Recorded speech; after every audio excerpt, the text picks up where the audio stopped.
Hello বন্ধুরা, শাশুড়ি মা রান্নাঘরে তোমাদেরকে অনেক অনেক স্বাগত। দেখো আজকে আমি বেগুন, এই যে গাছেরই আমাদের এইগুলো করলা দিয়ে আলু দিয়ে আর এই যে মুরলা মাছ ভাজতে বসে দিয়েছি। মুরলা মাছ দিয়ে একটা তরকারি করবো, তোমাদেরকে শেয়ার করবো। তোমরা প্রথম থেকে শেষ পর্যন্ত পুরো রান্নাটা দেখে কমেন্ট করে জানাবে আমার এই রান্নাটা তোমাদের কেমন লেগেছে। আর মুরলা মাছ দিয়ে করলা আলু দিয়ে তরকারি আমাদের সবাই খুব ভালোবাসে। তোমরা কে ভালোবাসো কমেন্ট করে অবশ্যই জানাবে।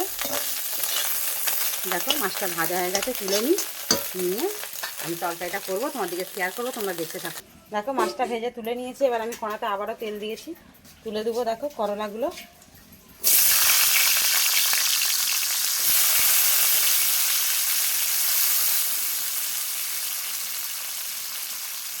করলাটা আমি নুন হলুদ দিয়ে দেবো, দিয়ে ভেজে নেবো।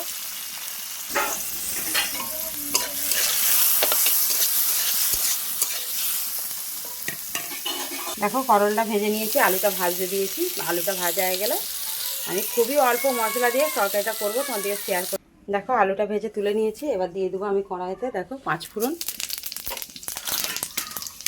দিয়ে দেবো, পেঁয়াজ কুচি দিয়ে দেবো, টমেটো কুচি দিয়ে ভালো করে ভাজা করে নেব। দেখো পেঁয়াজ টমেটোটা ভাজা গেছে। এখানে আমি সমস্ত রকম মশলা নিয়ে নিয়েছি, এটা দিয়ে দেবো। দিয়ে একটু জল দিয়ে দেবো।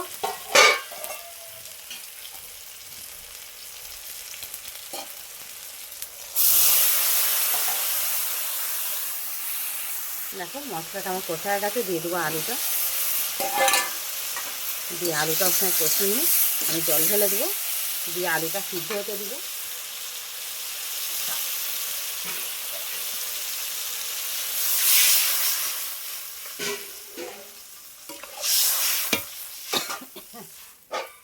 দেখো চাপা দিয়ে দেবো, হয়ে গেলে তোমাদের শেয়ার।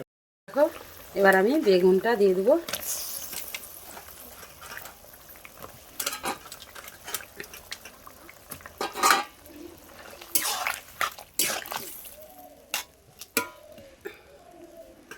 দিয়ে চাপা দিয়ে দেবো। দেখো বন্ধুরা, এবার আমি মুরলা মাছটা দিয়ে দেবো, সাথে করলাটাও দিয়ে দেবো, দিয়ে নেড়ে চেড়ে চাপা দিয়ে দেবো। দেখো বন্ধুরা তরকারিটা খুলে দেখবো এবার। দেখো হয়েই এসেছে, আর একটু শুকনো হয়ে গেলে নামিয়ে নেবো। এটা রস রাখতে লাগবে না, একদমই শুকনো ভালো লাগবে। আর 2-1 ফুট ফুটে গেলেই নামিয়ে নেবো, নিয়ে তোমাদেরকে শেয়ার করবো। দেখো বন্ধুরা তরকারিটা আমার হয়ে গেছে। প্রথম থেকে শেষ পর্যন্ত পুরো ভিডিওটা দেখেছি।